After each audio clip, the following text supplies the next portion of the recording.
സുകുമാരൻ ഒപ്പം ചേരുന്നുണ്ട്. ശ്രീ പൃഥ്വിരാജ് സുകുമാരൻ, ആദ്യം തന്നെ അഭിനന്ദനങ്ങൾ. എന്ത് തോന്നുന്നു ഈ സന്ദർഭത്തിൽ? വലിയ സന്തോഷം, ഒരുപാട് അഭിമാനം.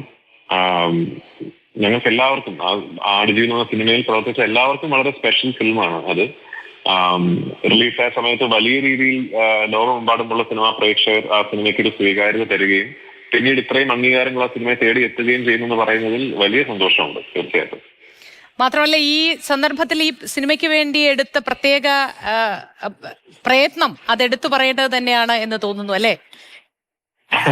Thank you so much. അതാ ആ പ്രയത്നം എന്നൊക്കെ പറയുന്നത് ആ സിനിമ നമ്മൾ കമ്മിറ്റ് ചെയ്യുമ്പോൾ തന്നെ നമുക്കറിയാലോ, ഈ കഥാപാത്രം ചെയ്യണമെങ്കിൽ അതിൽ ഈ എഫേർട്ട് അതിന്റെ ഭാഗമാണെന്നുള്ളത്. അതെന്നെ കൊണ്ട് ചെയ്യാൻ സാധിച്ചു എന്നുള്ളതിൽ വലിയ സന്തോഷമുണ്ട്. എന്റെ എഫേർട്ടിനേക്കാൾ വലിയ എഫേർട്ടാണ് ആക്ച്വലി ബ്ലെസ്സിച്ചേട്ടന്റെ. ഞാനതിൽ ഈ എന്റെ ഫിസിക്കൽ എഫേർട്ട് അല്ലെങ്കിൽ ആ സിനിമയ്ക്കൊപ്പം ഒരു 5 വർഷക്കാലം നിന്നു എന്നുള്ളതാണ്. ബ്ലെസ്സിച്ചേട്ടൻ ഒരു 16 വർഷക്കാലത്തെ എഫേർട്ട് അതിലുണ്ട്. അപ്പോ ആ എഫേർട്ടിന് മുമ്പിൽ സത്യത്തിൽ ഞാൻ എടുത്ത എഫേർട്ടൊക്കെ വളരെ ചെറുതാണ്.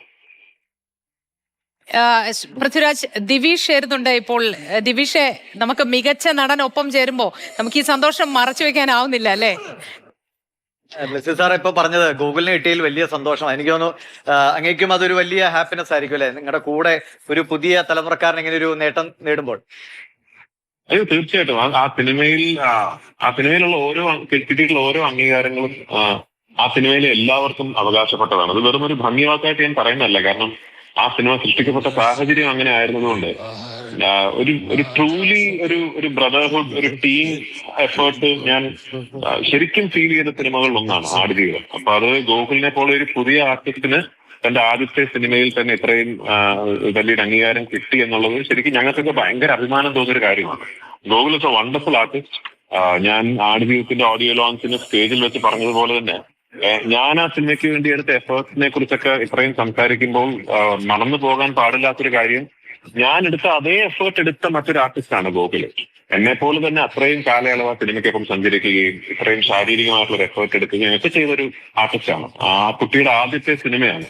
അപ്പൊ അതിൽ ഒരു അംഗീകാരം ആ കുട്ടിയെ തേടി എത്തി എന്ന് പറയുന്നതിൽ I really feel very very proud for him and I M so happy for him actually. ഒറ്റ കാര്യം കൂടി ചോദിച്ചോടെ, ബ്ലെസ്സി സാർ ഒരു വിഷമം പോലെ പറഞ്ഞാണ് അതിന്റെ ഒരു സംഗീതത്തിനും കൂടെ അല്ലെ അവർ പ്രതീക്ഷയുണ്ടായിരുന്നു എന്ന്, അങ്ങനെ തോന്നുന്നുണ്ടോ? ഒരു അവാർഡ് എന്ന് പറയുന്നത് ഒരു ജൂറി തീരുമാനിക്കുന്നതാണല്ലോ. അപ്പൊ അത് ആ ജൂറി എന്ന് പറയുന്ന 4-5 ആൾക്കാർ അവർ ആ വർഷം കണ്ട സിനിമകളിൽ അവരുടെ അഭിരുചിക്കനുസരിച്ച് അവർക്ക് ഏറ്റവും മികച്ചത് എന്ന് തോന്നുന്നതിന് കൊടുക്കുന്ന അവാർഡുകളാണ്. അപ്പൊ അതിലൊരു പരാതി പറയേണ്ട കാര്യം ഉണ്ടെന്ന് എനിക്ക് തോന്നുന്നില്ല. കാരണം ഈ ജൂറിക്ക് തോന്നിയ ഏറ്റവും മികച്ച സംഗീത സംവിധായകനാണല്ലോ അവർ കൊടുക്കേണ്ടത്. ഇനി മറ്റൊരു അവാർഡ് ദാന ചടങ്ങിൽ അല്ലെങ്കിൽ മറ്റൊരു അവാർഡ് നിർണയ വേദിയിൽ AR റഹ്മാൻ സാറിന് കിട്ടട്ടെ എന്ന് ഞാൻ പ്രാർത്ഥിക്കുന്നു. അദ്ദേഹത്തിന്റെ ആടുജീവിതത്തിന് വേണ്ടിയുള്ള വർക്ക് ട്രൂലി വേൾഡ് ക്ലാസ് ആണെന്നും അത് ഒരുപാട് അംഗീകാരങ്ങൾ അർഹിക്കുന്നതാണെന്നും വിശ്വസിക്കുന്ന ആളാണ് ഞാൻ.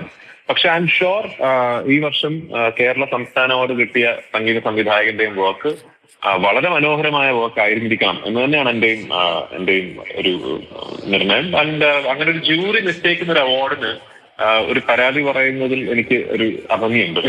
അല്ല, ഞാൻ പരാതിയായിട്ടല്ല കേട്ടോ, അദ്ദേഹവും പറഞ്ഞൊരു വിഷമമാണ്. നമ്മള് പറഞ്ഞ പോലെ ഇതൊരു ടീം വർക്കായി എല്ലാവരും അവരുടെ മാക്സിമം എഫേർട്ട് എടുത്തപ്പോ അതിലൊരു വിഷമം മാത്രം, നമ്മളൊരു വിവാദമോ അങ്ങനെ ഒന്നും അതിൽ ഉദ്ദേശിച്ചില്ല. അല്ല, തീർച്ചയായിട്ടും ബ്ലെസ്സി എന്നോട് സംസാരിച്ചാണ്. പക്ഷെ അഫ്കോഴ്സ് നമുക്കുണ്ടാവുമല്ലോ. ഇപ്പൊ ഞങ്ങളെ സംബന്ധിച്ചിടത്തോളം റഹ്മാൻ സാറിന്റെ ആടുജീവിതത്തിലെ വർക്ക് ട്രൂലി സ്പെഷ്യൽ ആണ്. കാരണം അദ്ദേഹത്തിന്റെ സംഗീതമായിരുന്നു പല സീനുകൾ ഷൂട്ട് ചെയ്യുമ്പോഴും ഒക്കെ ഞങ്ങളെ ഗൈഡ് ചെയ്തിരുന്നു. അപ്പൊ അത് വളരെ ചുരുക്കം ചില സിനിമകൾക്ക് മാത്രമാണ് ഒരു മ്യൂസിക് ഡയറക്ടറിന്റെ അങ്ങനെ ഒരു ഇൻവോൾവ്മെന്റ് ഉണ്ടാവുക. അദ്ദേഹം ഞങ്ങൾക്കൊപ്പം മരുഭൂമിയിൽ നിന്ന് സമയം ചെലവഴിച്ചു. ഒറിജിനലി ആ സിനിമയ്ക്ക് റഹ്മാൻ സാറിനെ നമ്മൾ സമീപിച്ചപ്പോൾ എന്തായിരുന്നു അദ്ദേഹം ആ സിനിമയ്ക്ക് വേണ്ടി ചെയ്യണം എന്ന് കരാറായിരുന്നത്, അതിനേക്കാളൊക്കെ ഒരുപാട് കൂടുതൽ അദ്ദേഹം ആ സിനിമയ്ക്ക് വേണ്ടി ചെയ്തതാണ്. അദ്ദേഹത്തിന്റെ ബാക്ക്ഗ്രൗണ്ട് സ്കോറിങ്, അദ്ദേഹത്തിന്റെ പാട്ടുകളൊക്കെ തന്നെ എന്റെ പെർഫോമൻസ് ഉൾപ്പെടെയുള്ള കാര്യങ്ങളെ ഒരുപാട് സഹായിച്ചിട്ടുണ്ട്. അതുകൊണ്ട് തീർച്ചയായിട്ടും ഞങ്ങൾക്കൊക്കെ ഇന്ന് ഈ അംഗീകാരങ്ങൾ കിട്ടുമ്പോൾ അദ്ദേഹത്തിനും കൂടി ഒരു അംഗീകാരം കിട്ടിയിരുന്നുവെങ്കിലും ആഗ്രഹിക്കുന്നുണ്ട്.